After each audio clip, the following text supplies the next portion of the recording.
Coming to you from Palm Springs, California, I'm Brad Pomerance on Charter Local Edition. We are at the California State Association of Counties Convention. We're joined by Dos Williams, a new member of the Board of Supervisors in Santa Barbara County.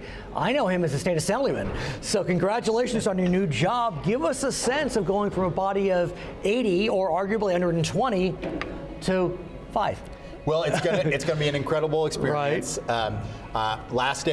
Yesterday was my last day as a state assembly member, and my first day as a supervisor doesn't come up until January. Yeah, so right now I'm a civilian. I like it. Okay. But I thought I would come here and learn more about it, especially because there are some issues that are upon us with urgency in the county of Santa Barbara. Well, sir, there's no question in my mind that supervisors, county government, that's where the rubber meets the road. Absolutely. I mean, when People see you in the street all the time. Well, and more importantly, when you all are passing laws in Sacramento, who's essentially implementing those laws?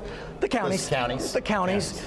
And so talk to us about why you decided, I mean, I know you face term limits, but still, what made you decide, you know what, I want to work in county government? Well, a lot of people say, you should just, or think that you should just go up, meaning up in levels of government, but I really like local government. It's funny you say that because the path had been, city council, county board of supervisors, state assembly, maybe Congress, but nowadays people are going the other way. They're going from the state legislature to county government. Yeah, I think it's partially fueled by term limits, but not completely. I mean, there's an example, of course, of one woman who resigned her congressional seat to run for the Board of Supervisors. And that would be Janice Hahn, who is joining the LA County Board of Supervisors. So or Hilda Solis from LA County, Secretary of Labor of the United States of America, left to become a county supervisor.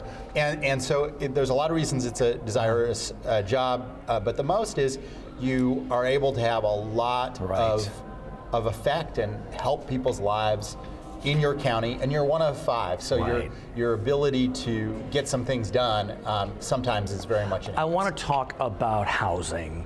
Sir, Santa Barbara County could be amongst the most beautiful counties in our state. It could also be amongst the most expensive real estate market in our state. And sadly, it's not just Santa Barbara County. Housing prices continue to skyrocket up and down California. I mean, we are, I think, 2.5 times greater than the national average. That's right. And Santa Barbara and Ventura counties together are, as a region, are considered one of the 7th least affordable places to live in the country. So that's in a list of the top 10 least affordable. And 2 of those other places are also in California. And what's challenging is we can talk about affordable housing, which means something, but then there's housing that is affordable. That's right. And that's what we're mentioning now. We're not even talking about affordable housing, lower income housing, housing that is affordable. And we need both. But I'll tell you, the most acute need in Santa Barbara County right now is rental housing.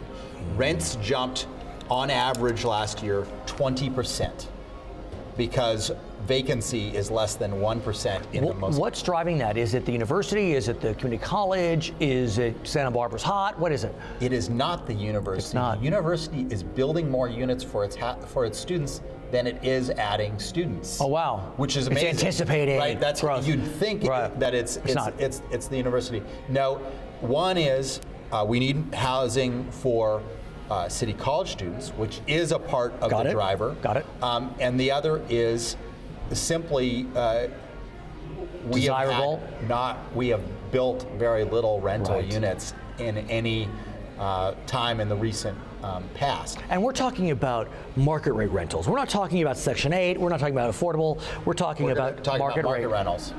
And so we need more of those. We also need more price-controlled affordable housing too.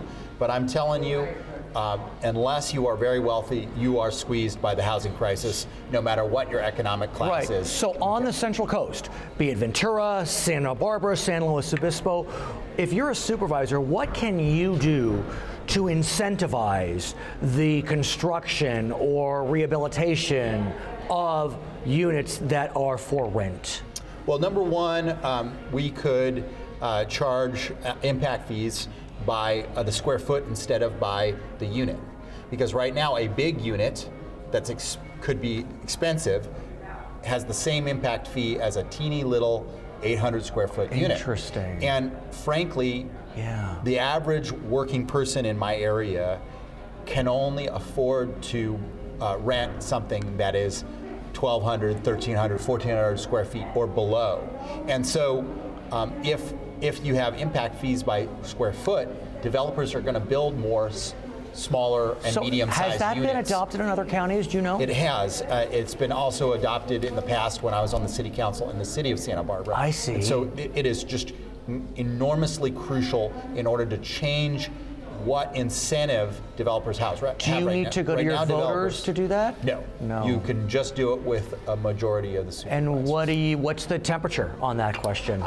You haven't been there yet. Yeah, you're not there yet. But I do think staff is going to analyze that question, and it's going to be an enormously important move. I want to talk also, sir, about affordable housing, which is separate from housing that is affordable, because what we know is that the governor, while you were still in Sacramento, had been pushing a plan. It's kind of funny because now you're at local level, that would have stripped some local authority to allow for the construction of more affordable housing. That didn't go over very well. It didn't pass. It did not pass. And so where do we go on the question of affordable housing? Well, I think any proposal the governor reintroduces has to have a larger level of affordability, because frankly, when I was on the city council, I used CEQA to produce more affordable housing by extracting it out of developers. So a developer comes in, there's the parcel is zoned for a certain number of units. I understand. And I'm like, hey, we'll give you a few more if you can bump the amount of affordable housing, and otherwise you're not going to get a project, right? So it gave us leverage. But how do you do it? Get more affordable housing. So that's one way to help them pencil out the project, because if you have units that are dedicated affordable, it can cause the profit margin to start to shrink. That's right. And so now the governor, when he was mayor, used a tool called redevelopment to create affordable housing. That's right. But when he became governor, he eliminated that tool. Yeah, and I don't think he meant to eliminate the entire tool. Remember, it was a lawsuit that he was going to cut it in half. Right, but and the lawsuit forced it to be axed. But could it be that we see a version of redevelopment, at least focused on the affordable housing side? We have seen a version of a redevelopment come back, but it takes a long time for the tax increment financing to really add up. In the meantime, we are going to need to have the state willing to provide some money from the surplus, one-time money. And it's a proposal that we pushed last year. I was chair of the Asian Pacific Islander Caucus. We pushed hard a lump sum of one-time money to be delegated to local governments and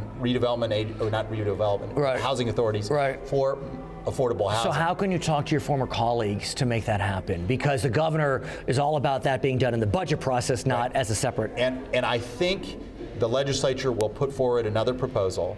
I hope the governor will support it and not just use it as leverage to get his by right proposal through, because we are in crisis. We need some of those affordable housing units to be built. We also just need funds to keep some of the units that have already existed from being sold to become market rate units. His name is Das Williams. He is an incoming member of the Board of Supervisors in Santa Barbara County. We're at the California State Association of Counties Convention in Palm Springs, California. I'm Brad Pomerance, Charter Local Edition.